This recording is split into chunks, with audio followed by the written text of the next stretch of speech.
Crash Bandicoot has its place in gaming, from being the de facto mascot for Sony during the PS1 era, to having different developers in many games during its near 25-year history. With the insane trilogy and Crash Team Racing Nitro Fueled, many gamers have been hungry for a new Crash game. Now, Crash Bandicoot 4 It's About Time has arrived.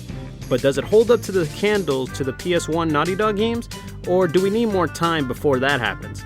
If this is your first time on the channel, welcome! Make sure you push that subscribe button as we turn the clock to Crash Bandicoot 4 It's About Time. So Crash 4 is actually a direct sequel to 1998's Crash Bandicoot Warped, in which Dr. Cortex, Uka Uka, and Dr. Entropy escape from their space-time prison, causing a rift in time and chaos in the multiverse. With the help of 4 quantum masks, it is up to Crash and his sister Coco to stop Cortex while bringing balance to time and the multiverse.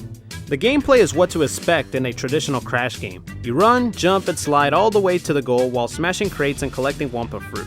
However, unlike the previous games, there are twists within the gameplay and objectives. For starters, there are a few tasks in each level to collect gems, such as the tradition of breaking every crate, collecting between 40 to 80% of the Wumpa Fruit, and finding them in hidden places. Not only do you play as both Crash and Coco, you also play as 3 other characters, Cortex, Dingodile, and Tawna, from turning baddies into platforms as Cortex, sucking up crates similar to Luigi's Mansion as Dingodile, to swinging around as Tawna. Speaking of Tawna, Toys for Bob gave Tawna a big makeover compared to the original Crash Bandicoot. This fresh look gives me some sort of Spider-Gwen vibe from Into the Spider-Verse. Even though these characters' gameplay is a major departure from traditional Crash gameplay, it fits to each character and doesn't interfere with each other. A new feature is in the cosmetics section, where you get to change Crash and Coco into various skins to whatever you want.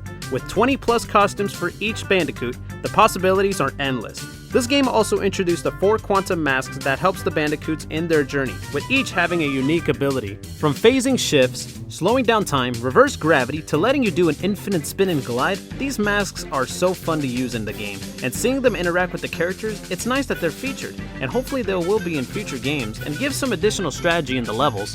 The game also features a couple of new modes, one called the Flashback Levels, where these rewind to test chambers before the events of the first game that puts your Crash skills to the test.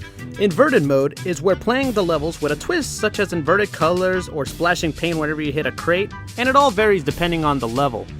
In the load of hours I have put in this game, it is not a walk in the park, and trust me, Crash 4 will give you an ass kicking that it may be a long grind just to 100% this game, as some objectives require you from only dying up to 3 times to not die at all.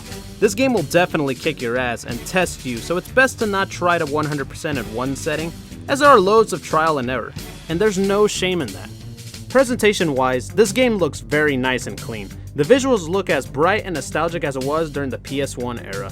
Before the release, a lot of polarizing opinions were towards the designs of the characters. I'll admit, when I first saw them, I had some concerns, but after time, I got used to it, and I wouldn't mind keeping it for future games. The animations are really over the top, like a Saturday morning cartoon that made me wish we had a Crash Bandicoot cartoon in the beginning.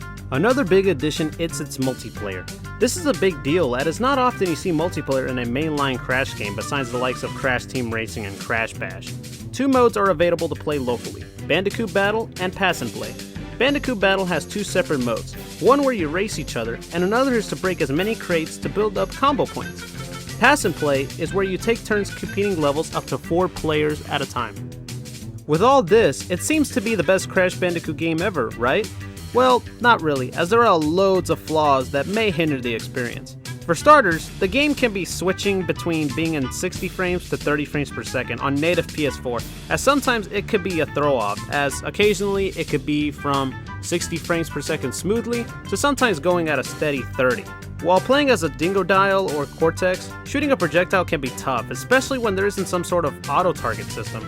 Also, the camera can be wonky, especially when it comes to the grind section, as the jumps can be off, causing you to start over. Also, as much as I like Polar, it is not as fun as it was in Crash 2. If anything, can be frustrating, especially trying to 100% the game. With that being said, Crash 4 is a great platform and worthy of being a successor to the original Naughty Dog trilogy. If anything, this game is what Wrath of Cortex wanted to be, but failed.